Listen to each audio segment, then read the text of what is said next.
Hey guys, thanks for watching again. So last part of yesterday and then today, just been wiring up some work lights. Yeah, just some camp lights. I've got a bit of light down here now, and then when I pull up camp, I can use. I'll show you in a minute. Some LED lights you get from Kings. They're like the Deets. They're just some the plug-in ones. They're not. You can run them off your cigarette lighter. But what I've been able to do is I've been able to put I've hardwired a DC plug, which now means I'm going to put them both sides, probably one up in here, one up in here, so I've got light all around. But hopefully I've made a couple of mistakes and I've learnt, and hopefully if anyone else isn't too sure or knows less than I do, hopefully you get to learn something. So I started off like you put the lights, you install the lights where you want them. Then I ran the wires to this as the side through here with a Deutsch plug.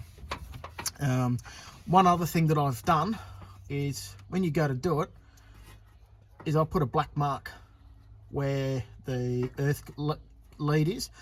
So when you go to just offer it up or you just trial fit that, you know where to put your earth cable, so that way it doesn't you don't muck it up and go earth to live to earth, and that's when you start getting issues. So one of the mistakes I made was when I ran the wire out, I didn't do it properly. So I ran it through here, I got to here, then I decided I would gauge it by running it on the outside, just getting the spool, and I just run it out here and I'd go, yep, no, that works, and then I cut it. I ended up cutting it about 150, 200 mil short. So, because I didn't have the wire to spare to do a completely new run, I had to splice that 150, 200 mil back onto it.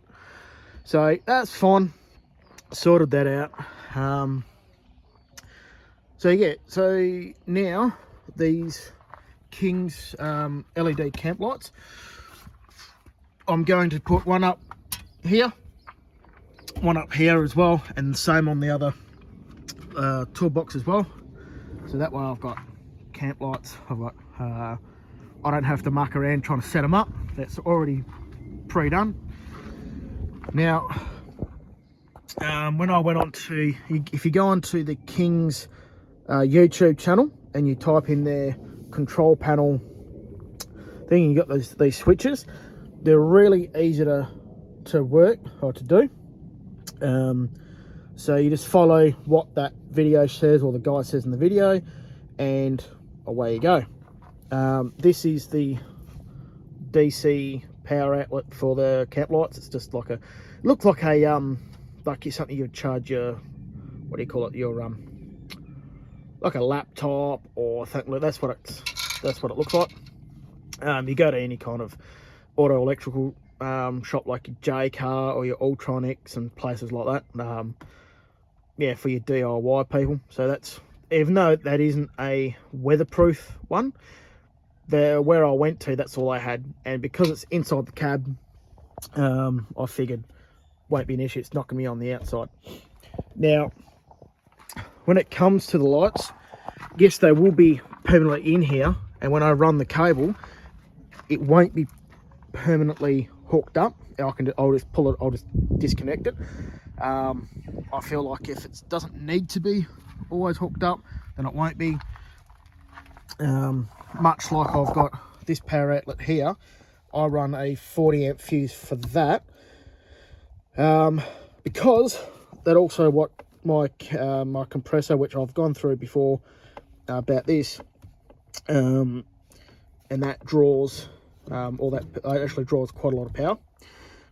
But this runs a 40 amp fuse, and it allows me to run everything that I want to. And this is what that's normally hooked up to. So if it's, again, if it doesn't need to be always hooked up, I tend to disconnect stuff. So yeah, and that's just an outlet, so I can run anything that has a Anderson plug on it or anything like that, which is good. Yeah, so hopefully, mind the mess, I've only just, I've got to put the car back together now. So now, when I go to, if I need to work on the car or need to get into my toolboxes now, I can switch on, I just flick a switch and it all works. I won't be able to show you the LED lights, the light bars, the kit that you get, the camp lights, but I can show you. So what I've done is this switch does that side, this switch here does this side, and it's this switch here that does the DC power, does that.